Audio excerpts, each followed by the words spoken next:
ಪ್ರಗತಿಪರರು, ಚಿಂತಕರು, ಹಿರಿಯ ಪತ್ರಕರ್ತರು, ಹೋರಾಟಗಾರರು, ಚಳವಳಿಕಾರರು ಮತ್ತು ನನ್ನ ನೆಚ್ಚಿನ ಸ್ನೇಹಿತರಾದ ಮಂಜುನಾಥ ಅದ್ದೆಯವರು, ಮುಕುಂದರಾಜ್ ಅವರು, ಇವರೆಲ್ಲ ಸಿನಿಮಾನ ನೋಡಿ ಈ ಸಿನಿಮಾ ಒಂದು ರೆವಲ್ಯೂಷನ್ ಆಗಬೇಕು, ಆವಾಗಲೇ ಇದಕ್ಕೆ ಒಂದು ಅರ್ಥ ಸಿಗುತ್ತೆ ಅಂತೇಳಿ ಎಲ್ಲ ನಮ್ಮ ಜೊತೆ ನಿಂತು ಇವತ್ತು ಇಷ್ಟು ಜನ ಹಿರಿಯರನ್ನ, ನಾಡಿನ ದೊಡ್ಡ ದೊಡ್ಡ ಶಕ್ತಿಗಳನ್ನು, ಅಂದರೆ ಕನ್ನಡ ನಾಡಿನ ಎಲ್ಲ ಶಕ್ತಿಗಳನ್ನು ಕರ್ಕೊಂಬಂದು ಸಿನಿಮಾನ ಪ್ರದರ್ಶನ ನೋಡಿ ನಮ್ಮನ್ನು ಆಶೀರ್ವಾದ ಮಾಡೋದಕ್ಕೆ ನಾನು ಯಾವಾಗಲೂ ಚಿರಋಣಿಯಾಗಿರ್ತೀನಿ.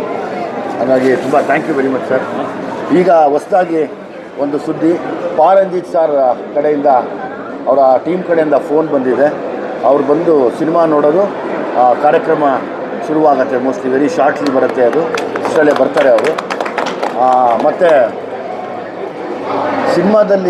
ಸಿನಿಮಾನ ನೋಡಿ ನನಗೆ ಪ್ರೋತ್ಸಾಹ ಕೊಡುತ್ತಿರುವಂಥ ಎಲ್ಲ ಫೇಸ್ಬುಕ್ನ ಸ್ನೇಹಿತರು, ಅಂದರೆ ದೊಡ್ಡ ಮಟ್ಟದ ಆಶೀರ್ವಾದ ಮಾಡಿ ಒಂದು ದೊಡ್ಡ ರೆವಲ್ಯೂಷನ್ನೇ ಕ್ರಿಯೇಟ್ ಮಾಡ್ತಾ ಇದ್ದಾರೆ.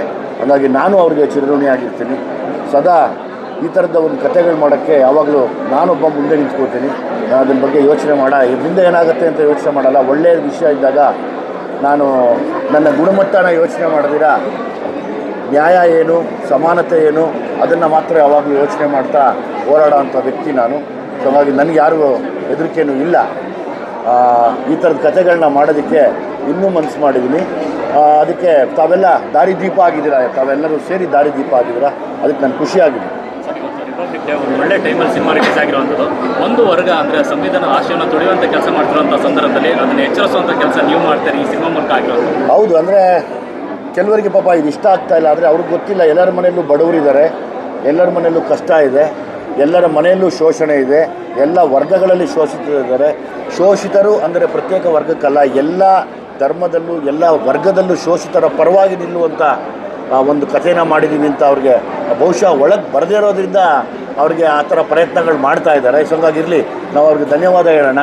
ನೀವು ಒಂದಲ್ಲ ಒಂದು ದಿವಸ ನೋಡ್ತೀರಾ, ಅವತ್ತು ನೀವು ಕೂಡ ನಮ್ಮ ಬಗ್ಗೆ ಬರೀತೀರಾ.